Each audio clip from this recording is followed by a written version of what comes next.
दिल्ली में पानी के लिए हाहाकार मचा हुआ है, लेकिन केजरीवाल की दिल्ली सरकार इसके लिए शुद्ध राजनीति के सिवा कुछ कर नहीं रही है। यही वजह है कि आम आदमी पार्टी की सरकार को सुप्रीम कोर्ट ने जमकर फटकारा है। असल में अभी आम आदमी पार्टी को सिर्फ दूसरे राज्यों से पानी चाहिए, लेकिन उसकी अपनी जो खामियां हैं उसे दूर करने को वो तैयार नहीं है। यही वजह है कि दूसरे राज्यों से भेजे गए पानी का आधा हिस्सा लीकेज हो जाता है और आधा ही जनता तक पहुंच पाता है। घोटालों से जर्जर हो चुके जल बोर्ड में ठेकेदारी और रिश्वतखोरी का बोलबाला है, लेकिन आतिशी मरलेना को सब कुछ ठीक नजर आ रहा है। यही वजह है कि सुप्रीम कोर्ट केजरीवाल सरकार के रवैये पर भड़क उठी। अरविंद केजरीवाल सरकार की उस याचिका पर सुनवाई टाल दी गई जिसमें दिल्ली के लिए यमुना में अतिरिक्त पानी छोड़ने की मांग की गई है। कोर्ट ने इस बात को लेकर नाराजगी जाहिर की कि पिछली सुनवाई के दौरान याचिका में जिन खामियों को दूर करने को कहा था उसमें सुधार नहीं किया गया है। सर्वोच्च अदालत ने दिल्ली सरकार के वकील से कहा कि याचिका खारिज भी की जा सकती है। वॉर एंड बेंच की रिपोर्ट के मुताबिक जस्टिस प्रशांत कुमार मिश्रा और जस्टिस प्रसन्ना बी वाले ने भी कहा कि केस की बहुत अधिक मीडिया कवरेज की वजह से पहले वो केस फाइल को पढ़ना चाहेंगे। जस्टिस मिश्रा ने कहा कि इसे 12 जून के लिए लिस्ट कर दीजिए ताकि सभी रिपोर्ट रिकॉर्ड पर आ जाए। हम फाइल भी पढ़ना चाहते हैं। मीडिया में इस पर बहुत रिपोर्टिंग हुई है और यदि हमने फाइल्स को नहीं पढ़ा तो मीडिया रिपोर्ट्स हमें प्रभावित कर सकते हैं और ये अच्छी चीज नहीं। कोर्ट ने यह भी कहा कि स्टेटस रिपोर्ट और अन्य शपथ पत्र रिकॉर्ड पर नहीं है। याचिका में खामियों को दूर नहीं किया गया है। सुनवाई के दौरान कोर्ट ने इसको लेकर दिल्ली सरकार पर गहरी नाराजगी जाहिर की। दिल्ली सरकार की तरफ से पेश हुए वकील अभिषेक मनु सिंघवी से कोर्ट ने कहा कि पिछले सप्ताह आपको खामियां बताई थी, लेकिन अभी तक दूर नहीं किया गया है। मिस्टर सिंघवी खामियां दूर नहीं करेंगे। कोर्ट ने चेतावनी देते हुए कहा कि यदि ऐसा नहीं किया गया तो केस को खारिज कर दिया जाएगा। कोर्ट ने कहा कि आप इस अदालत को धोखा नहीं दे सकते हैं। दफ्तर को ये पुष्टि करने दीजिए कि आपने खामियां दूर की और यदि आपने ऐसा नहीं किया तो याचिका को खारिज हो जाने दीजिए, इसे खारिज कर दिया जाएगा। हालांकि सिंघवी ने कहा कि कमियों को दूर किया गया है, साथ ही कोर्ट को भरोसा दिया कि यदि कुछ रह गया है तो उसे दूर किया जाएगा।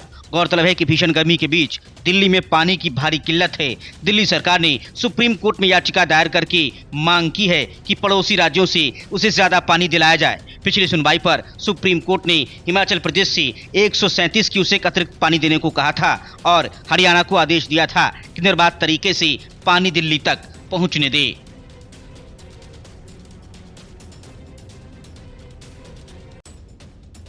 शराब घोटाला, मनी लॉन्ड्रिंग, शीश महल घोटाला जैसे बड़े बड़े काम करके अरविंद केजरीवाल, मनीष सिसोदिया और सत्येंद्र जैन जैसे नेता तिहाड़ जेल में बंद हो गए। अब छोटे छोटे जो काम बचे हैं वो संजय सिंह, सौरभ भारद्वाज और आतिशी मरलेना कर रहे हैं।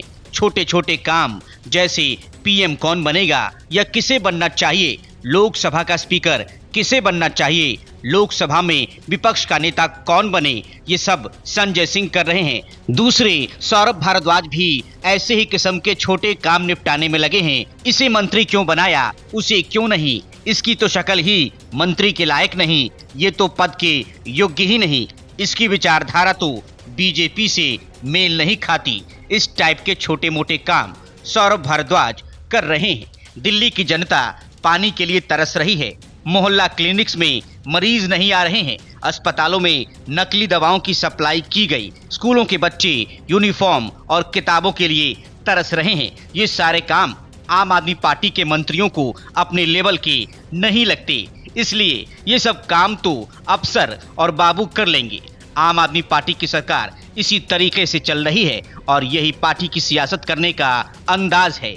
ताजा मामला जीतन राम मांझी का है, जिन्हें पीएम मोदी की कैबिनेट में शामिल किया गया है, लेकिन ये बात सौरभ भारद्वाज को पसंद नहीं आई तो उन्होंने कहा कि हिंदुओं और राम भक्तों के साथ विश्वासघात किया गया है। दिल्ली की सत्ताधारी पार्टी ने कहा कि प्रधानमंत्री नरेंद्र मोदी ने अपनी कैबिनेट में एक ऐसे व्यक्ति को शामिल किया है जिसने राम को काल्पनिक बताया और इतना ही नहीं, रावण को राम से बेहतर बताया था। केजरीवाल सरकार के मंत्री ने हिंदुस्तानी अवाम मोर्चा के प्रमुख जीतन राम मांझी का नाम लेकर ये आरोप लगाया। सौरभ भारद्वाज ने कहा कि बीजेपी ने तीसरी बार एनडीए की सरकार देश में बनाई, उसके अंदर एक ऐसे मंत्री ने शपथ ली है जिसका मानना है कि भगवान राम काल्पनिक हैं। भगवान राम की रामायण काल्पनिक है। उन्होंने यहाँ तक कह दिया कि भगवान राम और रावण की कहानी में रावण बेहतर है, राम से ज्यादा कर्मठ रावण है।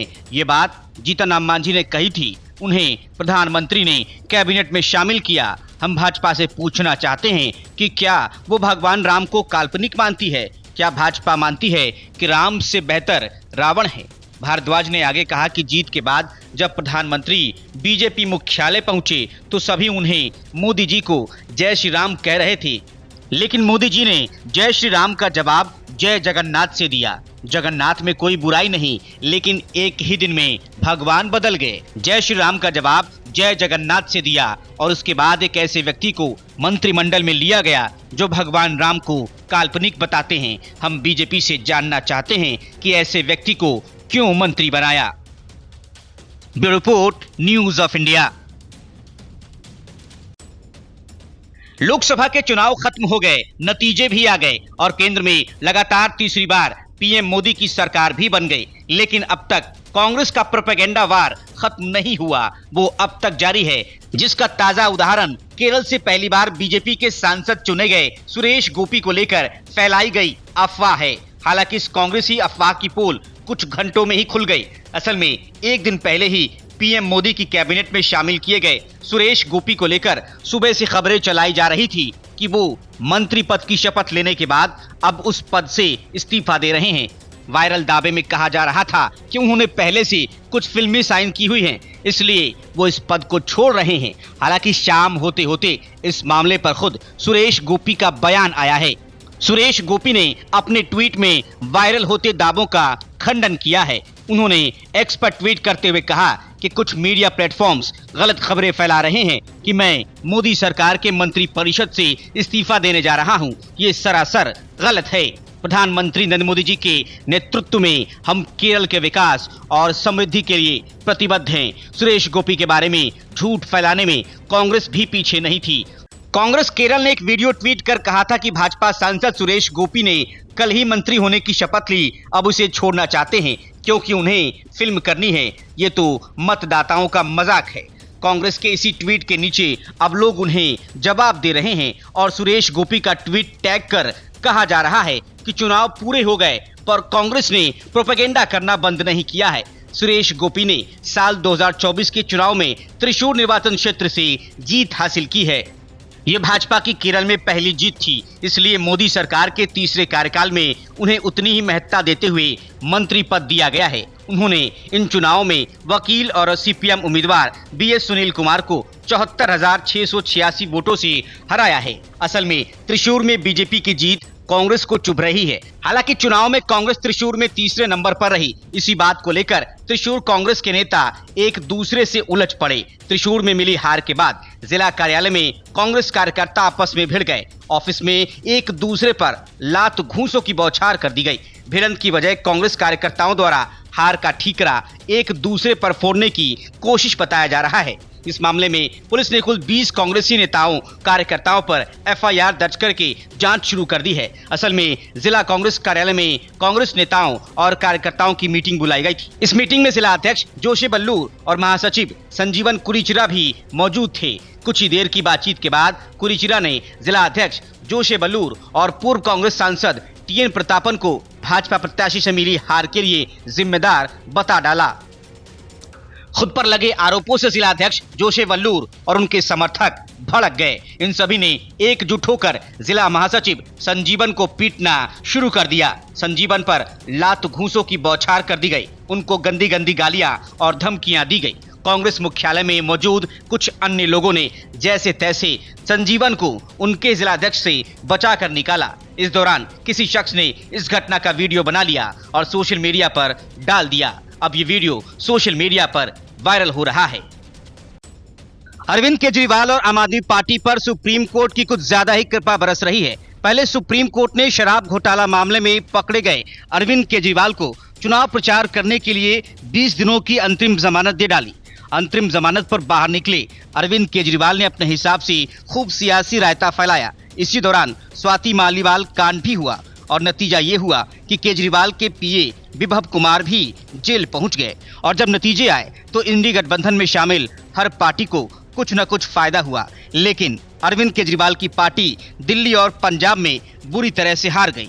मतलब ये कि अंतरिम जमानत देकर सुप्रीम कोर्ट ने केजरीवाल पर जो कृपा की थी वो सारा का सारा बेकार चला गया। ताजा मामला आम आदमी पार्टी के दफ्तर का है, जिसे हाईकोर्ट की जमीन पर अवैध रूप से कब्जा करके बनाया गया है। सुप्रीम कोर्ट ने इसे 15 जून तक खाली करने का आदेश दिया था। इस आदेश के खिलाफ अतिरिक्त समय की मांग करते हुए आम आदमी पार्टी ने पहले दिल्ली हाईकोर्ट का रुख किया, लेकिन दिल्ली हाईकोर्ट ने आम आदमी पार्टी की याचिका ये कहकर खारिज कर दी कि उसे सुप्रीम कोर्ट के आदेश के मुताबिक 15 जून को अपना मुख्यालय कहीं दूसरी जगह शिफ्ट करना होगा।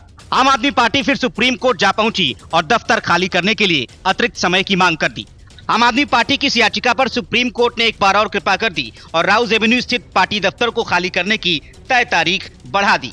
मतलब कि आम आदमी पार्टी को अब करीब 2 महीने का अतिरिक्त समय मिल गया है। सुप्रीम कोर्ट ने दफ्तर खाली करने के लिए 10 अगस्त की समय सीमा तय कर दी है। साथ ही ये भी साफ कर दिया है कि ये अंतिम मौका है। सुप्रीम कोर्ट ने आम आदमी पार्टी को ये राहत उसकी उस याचिका पर सुनवाई के बाद दी जिसमें पार्टी ने पूर्व निर्धारित समय सीमा में वृद्धि की मांग की थी। 4 मार्च को कोर्ट ने 15 जून तक दफ्तर खाली करने का आदेश दिया था। कोर्ट ने आम आदमी पार्टी से कहा कि ये अंतिम बार मौका दिया जा रहा है और ये शपथ पत्र दिया जाए कि संपत्ति को 10 अगस्त तक हैंडओवर कर दिया जाएगा।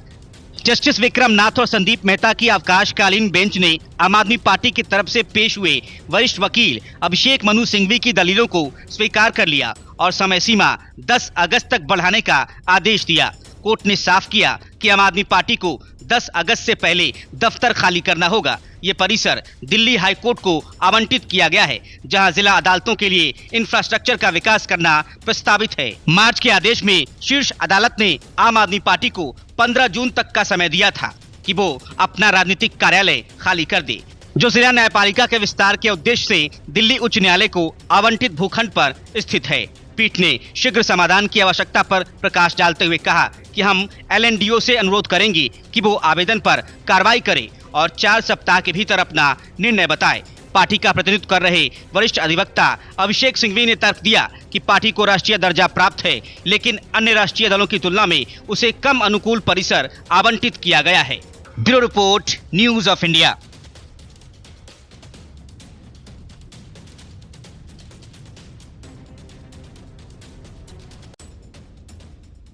लोकसभा में कांग्रेस 99 के फेर में फंसी है। राहुल गांधी को विपक्ष का नेता बनाने का प्रस्ताव कांग्रेस कार्य समिति की बैठक में पारित किया जा चुका है। इंतजार राहुल गांधी के फैसले का है कि वो इस प्रस्ताव को स्वीकार कर नेता विपक्ष का पद स्वीकार करते हैं या नहीं।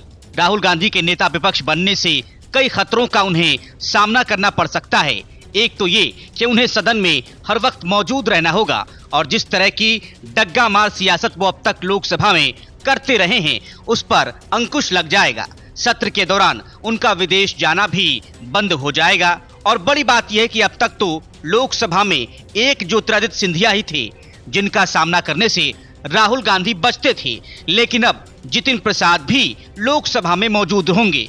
मतलब कि राहुल गांधी को अपने ही 2 दोस्तों से 2-2 हाथ करना पड़ सकता है। सिंधिया और जितिन प्रसाद का डबल अटैक राहुल गांधी को झेलना होगा।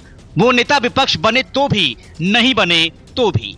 कभी सोनिया गांधी के खिलाफ कांग्रेस अध्यक्ष पद का चुनाव लड़ चुके जितेंद्र प्रसाद के बेटे जितिन प्रसाद 2 बार के सांसद, केंद्रीय मंत्री और उत्तर प्रदेश की सरकार में मौजूदा मंत्री रह चुके हैं।